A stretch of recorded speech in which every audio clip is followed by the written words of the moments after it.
আন্তর্জাতিক সংবাদে সবাইকে স্বাগত। সুপ্রিয় দর্শক শ্রোতা, পৃথিবীতে চলমান রয়েছে তৃতীয় বিশ্বযুদ্ধ।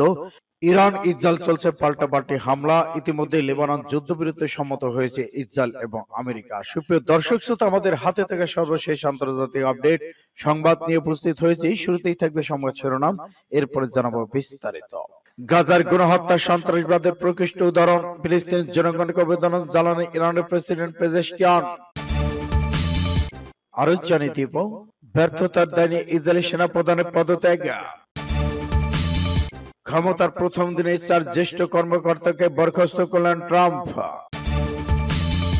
হামাস বেঁচে আছে, বেঁচে থাকবে অবিরাম। প্রতিরোধ ফ্রন্ট এক মুহূর্তের জন্য থেমে থাকবে না, ইরানের সর্বোচ্চ নেতা। ট্রাম্পকে অভিনন্দন জানিয়ে যা বলেন সিরিয়ার নতুন নেতা। এবার বাইডেন আমলে 78 নির্বাহী আদেশ বাতিল ট্রাম্পের। ইরানের বেসরকারি খাতকে শক্তিশালী করার উপর জোর দিলেন ইরানের সর্বোচ্চ নেতা। এবং সর্বশেষে জানিয়ে দেব, ইসরায়েলে হাইপারসনিক ক্ষেপণাস্ত্র হামলা, হুতিদের আতঙ্কে ইসরায়েল। এতক্ষণ শুনছিলেন সংবাদ শিরোনাম, এখন বিস্তারিত। তবে অনুরোধ থাকবে, এই ভিডিওটিতে একটি লাইক দিন এবং কমেন্টস করে জানিয়ে দিন আপনি কোন জেলা থেকে বা কোথা থেকে আমাদের সাথে যুক্ত রয়েছেন। ইসরায়েল, ফিলিস্তিন, লেবানন, ইরান যুদ্ধের আপডেট সংবাদ হাতে পেতে চ্যানেলটি সাবস্ক্রাইব করুন এবং আমাদের সঙ্গেই থাকুন। ধন্যবাদ। গাজায় গণহত্যা সন্ত্রাসবাদের প্রকৃত উদাহরণ, ফিলিস্তিনি জনগণকে অভিনন্দন জানালেন ইরানের প্রেসিডেন্ট। গাজা উপত্যকায় ইহুদিবাদী ইসরায়েলে 15 মাস ব্যাপী গণহত্যামূলক যুদ্ধের ঐতিহাসিক বিজয় অর্জন করায় ফিলিস্তিনের জনগণকে অভিনন্দন জানিয়েছেন ইরানের প্রেসিডেন্ট মাসুদ পেজেশকিয়ান। তিনি গতকাল মন্ত্রিসভার এক বৈঠকে বলেন, আমরা এই বিজয় গাজা ফিলিস্তিন প্রতিরোধকারী জনগণকে অভিনন্দন জানাই। তারা শক্তিমত্তার সম্মান দিয়ে ইসরায়েলের বিরুদ্ধে রুখে দাঁড়িয়েছে এবং এই বিশাল বিজয় অর্জন করেছে। প্রেসিডেন্ট বলেন, গাজার এই প্রতিরোধকারী জনগণ অন্যান্য জাতিকে শিখিয়ে দিয়েছে কিভাবে সন্ত্রাসবাদের বিরুদ্ধে রুখে দাঁড়াতে হয়। গাজা ভিত্তিক প্রতিরোধ আন্দোলন হামাস ইহুদিবাদী ইসরায়েলের মধ্যে প্রথম ধাপের যুদ্ধবিরতি বাস্তবায়ন শুরু হওয়ার পর প্রেসিডেন্ট পেজেশকিয়ান ফিলিস্তিন জাতির প্রশংসা করে এই বক্তব্য দিলেন। হামাসের পক্ষ থেকে নিরবিচ্ছিন্নভাবে একের পর এক ফসল অভিযানে পর্যস্ত হয়ে পড়ার এই ইসরায়েল সরকার গত বুধবার তার জন্য অবমাননাকর এক যুদ্ধবিরতি মেনে নিতে বাধ্য হয়েছে। চুক্তিটি তেল আবিবের জন্য অপমানকর বলে ইহুদিবাদী ইসরায়েল প্রধানমন্ত্রী নেতানিয়াহু গত 1 বছর ধরে এটি মেনে নিতে অস্বীকৃতি জানিয়ে আসছিল। সূত্র পাঁচ টুডে এমএমআই।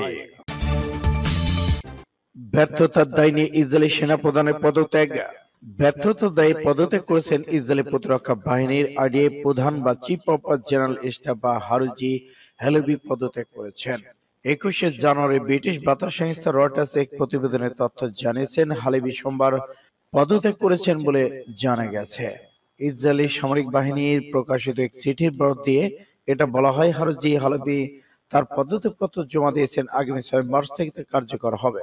ইহুদিবাদী ইসরায়েলের সংবাদ মাধ্যম বরাত দিয়ে বার্তা সংস্থা রয়টার্স জানিয়েছে, ইসরায়েলের প্রতিরক্ষা বাহিনীর প্রধান হারুজি হেলেভি মার্চ মাসে তার পদত্যাগ থেকে সরে যাবেন। আন্তর্জাতিক বার্তা সংস্থা বরাত দিয়ে সংবাদ মাধ্যম আল আরাবিয়া জানায়, ইসরায়েলের সামরিক বাহিনীর প্রধান হারুজি হেলেভি 2023 সালের 7 অক্টোবর হামাসের হামলার সময় নিজের ব্যর্থতার দায় নিয়ে সোমবার পদত্যাগ করেছেন। সম্প্রতি যুদ্ধবিরতি চুক্তি কার্যকর হওয়ার আগে 15 মাসের বেশি সময় ধরে ফিলিস্তিনের অবরুদ্ধ গাজা ভূখণ্ডে অবিরাম হামলা চালিয়েছে ইসরায়েল। এতে নিহত হয়েছেন 46,000-এর বেশি মানুষ। তবে এরপর ফিলিস্তিনের স্বাধীনতাকামী সশস্ত্র গোষ্ঠী হামাসকে পরাজিত করতে পারেনি ইসরায়েল। সূত্র ইন্ডিয়া টুডে। ক্ষমতার প্রথম দিনে 4 জ্যেষ্ঠ কর্মকর্তাকে বরখাস্ত করলেন ট্রাম্প। ক্ষমতা গ্রহণের প্রথম দিনেই যুক্তরাষ্ট্রের সরকারের 4 জন জ্যেষ্ঠ কর্মকর্তাকে বরখাস্ত করেছেন নতুন মার্কিন প্রেসিডেন্ট ডোনাল্ড ট্রাম্প। অভিষেকের পর ট্রাম্প তার ট্রুথ সোশ্যাল নামে সামাজিক যোগাযোগ মাধ্যমে দেওয়া এক পোস্টে নিজেই এ তথ্য জানিয়েছেন। এই একই পোস্টে তিনি আরো হাজারো কর্মকর্তাকে বরখাস্তের হুমকি দিয়েছেন। ট্রাম্প তার পোস্টে লিখেছেন, আগে প্রশাসনে নিয়োগ দেওয়া 1000-এর বেশি ব্যক্তিকে চিহ্নিত অপসারণের লক্ষ্যে সক্রিয় প্রক্রিয়া চলমান।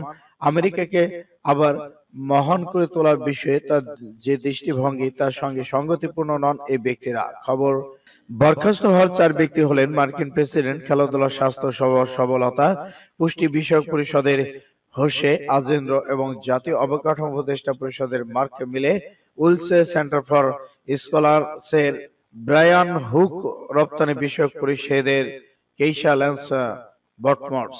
ট্রাম্প তার পোস্টে লিখেছেন, এই ঘোষণা উল্লিখিত 4 জনের বরখাস্তের দাপ্তরিক নোটিশ হিসেবে গণ্য হবে। আরো অনেকের জন্য শিগগিরই বরখাস্তের নোটিশ আসবে। সূত্র India today.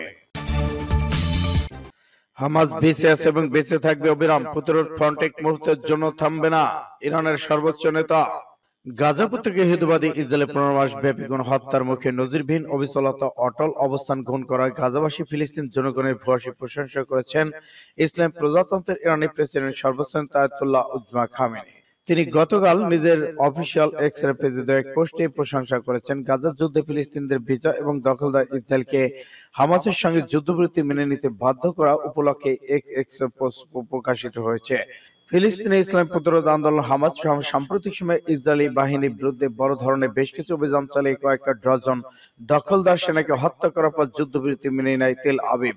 Ayatollah Uzma Khamenei X পোস্টে বলা হয়, গাজা অধিবাসীদের পর্বতের মতো অটল অবস্থানে দাঁড়িয়ে আছেন। এতে আরো বলা হয়, ইয়াহিয়া সিনওয়ার মতো প্রভাবশালী নেতাদের হারানো সত্ত্বেও প্রতিরোধ ফ্রন্ট এই মুহূর্তের জন্য থেমে যাবে না। গাজা হামাসের দীর্ঘ নেতা ইয়াহিয়া সিনওয়ার গত বছরের 16 অক্টোবর দক্ষিণ গাজাবাসী আগ্রাসী ইসরায়েলি বাহিনীর বিরুদ্ধে লড়াই করতে করতে শহীদ হয়ে যান। এরপর হামাসের প্রতিরোধ যুদ্ধে ভাটা পড়ার পরিবর্তে ইসরায়েলের বিরুদ্ধে যুদ্ধ আরো চাঙ্গা হয়ে ওঠে। ইরানের সর্বোচ্চ নেতা এক্স পোস্টের শেষে বলা হয়েছে, হামাস বেঁচে আছে এবং বেঁচে থাকবে অবিরাম। সূত্র পাস টুডে। ট্রাম্পকে অভিনন্দন জানিয়ে যা বলেন সিরিয়ার নতুন নেতা। নতুন মার্কিন প্রেসিডেন্ট ডোনাল্ড ট্রাম্পকে অভিনন্দন জানিয়ে সিরিয়ার হায়াত তাহরির আর শামসের নেতা আহমেদ আল শারা দুই দেশের সম্পর্ক উন্নয়নে তিনি অধীর আগ্রহে অপেক্ষা করছেন বলে জানান। সোমবার ট্রাম্পের শপথ নেওয়ার দিন এক বিবৃতিতে সিরিয়ার এই বিদ্রোহী নেতা বলেন, আমরা আত্মবিশ্বাসী যে তিনি ট্রাম্প মধ্যপ্রাচ্যে শান্তি স্থিতিশীলতা ফিরিয়ে আনবেন। 2011 সালে ক্ষমতাচ্যুত প্রেসিডেন্ট বাশার আল আসাদের গণতন্ত্রপন্থী বিক্ষোভের উপর দমন পূরণের পর যুক্তরাষ্ট্র, ব্রিটেন, ইউরোপীয় ইউনিয়ন অন্যান্য দেশে সিরিয়ার উপর কঠোর নিষেধাজ্ঞা আরোপ করে। এরপর গত বছর ডিসেম্বরে আসাদের পতনের পর চলতি বছরে জানুয়ারিতে ওয়াশিংটন মানবিক সহায়তার প্রভাব সহজ করার লক্ষ্যে সিরিয়ার শাসক প্রতিষ্ঠানগুলোর সঙ্গে লেনদেনের জন্য 6 মাসের জন্য নিষেধাজ্ঞা প্রত্যাহার করে। সিরিয়া এই পদক্ষেপকে স্বাগত জানিয়ে নিষেধাজ্ঞা সম্পূর্ণ প্রত্যাহারের আহ্বান জানিয়েছে। বাইডেনের আমলে 78 নির্বাহী আদেশ বাতিল। ট্রাম্পের দায়িত্ব নেই একগুচ্ছ নির্বাহী আদেশে স্বাক্ষর করলেন মার্কিন প্রেসিডেন্ট ডোনাল্ড ট্রাম্প। বাতিল করেছেন জো বাইডেনের শাসন আমলে 78টি নির্বাহী আদেশ। খবর সিএনএন এর। যুক্তরাষ্ট্রের নাম প্রত্যাহার করে নিয়েছেন প্যারিসের জলবায়ু চুক্তি থেকে। ফেডারেল সরকারের বেশ কিছু নীতিমালা পরিবর্তন ও মূল্যস্ফীতি নিয়ন্ত্রণ সংক্রান্ত একটি আদেশও সই করেছেন তিনি। শপথ গ্রহণ অনুষ্ঠানের পর ওয়াশিংটন ডিসির ক্যাপিটাল আইনের নাম সমর্থনের সামনে এই পদক্ষেপ নেন তিনি। পরে ওভাল অফিসে ফিরে আরো কিছু নির্বাহী আদেশ সই করেছেন ট্রাম্প। এর মধ্যে একটি হল যুক্তরাষ্ট্রের দক্ষিণ সীমান্ত জরুরি অবস্থা ঘোষণা। জন্মসূত্রে মার্কিন নাগরিকত্ব ইস্যুতে একটি আদেশ দিয়েছেন। এছাড়া 2021 সালে 6 জানুয়ারি ক্যাপিটল হিলে হামলায় অভিযুক্ত 1,500 মানুষকে সাধারণ ক্ষমা করেছেন। এর আগে ওয়াশিংটন ডিসি ক্যাপিটল ভবনে যুক্তরাষ্ট্রের 47তম প্রেসিডেন্ট হিসেবে শপথ নেন ডোনাল্ড ট্রাম্প। তাকে শপথ পাঠ করান যুক্তরাষ্ট্রের প্রধান বিচারপতি জন রবার্টস।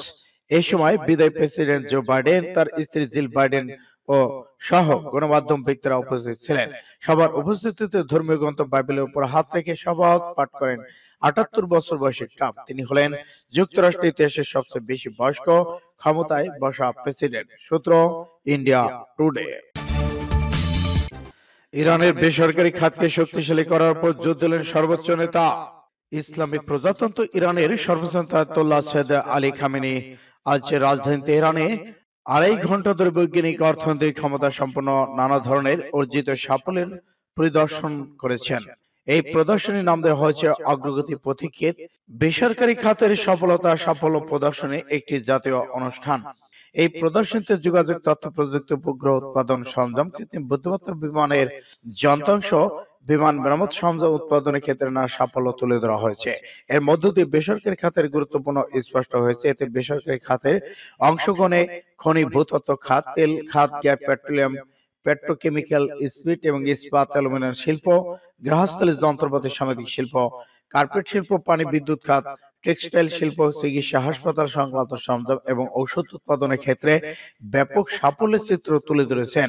একই সঙ্গে রুই আন গবেষণা ইনস্টিটিউটের উদ্ভাবনের অগ্রগতি তুলে ধরা হয়েছে। এই প্রদর্শিত হস্তশিল্প, পর্যটন, কৃষি ও পশুপালন উৎপাদনের অগ্রগতি সার্বিক চিত্র ফুটিয়ে তোলা হয়েছে। সূত্র ইন্ডিয়া টুডে।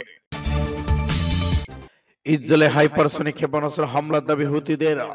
ইসরায়েলে হাইপারসনিক ক্ষেপণাস্ত্র হামলার দাবি করেছে ইয়ামানের হুতিরা। তারা নিজেদের হামলাকে সফল দাবি করেছেন, কিন্তু ইসরায়েলের পাল্টা দাবি তাদের সীমান্তে ঢোকার আগে ক্ষেপণাস্ত্রে ভূপাতিত করা হয়েছে। এদিকে হুতি বিদ্রোহীদের মুখপাত্র ইয়াহিয়া সারি গতকাল সোমবার টেলিভিশনে বক্তৃতায় জানিয়েছে, ইসরায়েলের মধ্য অঞ্চলকে লক্ষ্য করে একটি ক্ষেপণাস্ত্র হামলা চালানো হয়। এই হাইপারসনিক ক্ষেপণাস্ত্রটির নাম ফিলিস্তিন-2। গাজা ইসরায়েলের হত্যাযজ্ঞের প্রতিক্রিয়ায় হাইপারসনিক ক্ষেপণাস্ত্র হামলার কথা জানিয়েছে হুতিরা। গাজার যুদ্ধবন্ধ না করা পর্যন্ত ইসরায়েলকে লক্ষ্য করে এ ধরনের হামলা তারা অব্যাহত রাখার ঘোষণা দিয়েছে। এদিকে এক বছরের বেশি সময় ধরে চলা ইসরায়েলের হামলা গাজা ফিলিস্তিন নিহতের সংখ্যা বেড়ে প্রায় 48,000 দাঁড়িয়েছে।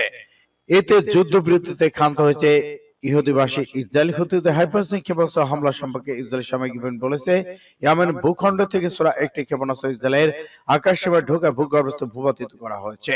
ইসরায়েলের মুখপাত্র বলেছেন, ক্ষেপণাস্ত্র রকেট হামলা নিয়ে সতর্কতা জারি করা হয়েছে, কারণ তা ঠেকাতে গিয়ে টুকরো টুকরো হয়ে পড়ার সংখ্যা ছিল। সূত্র ইন্ডিয়া টুডে।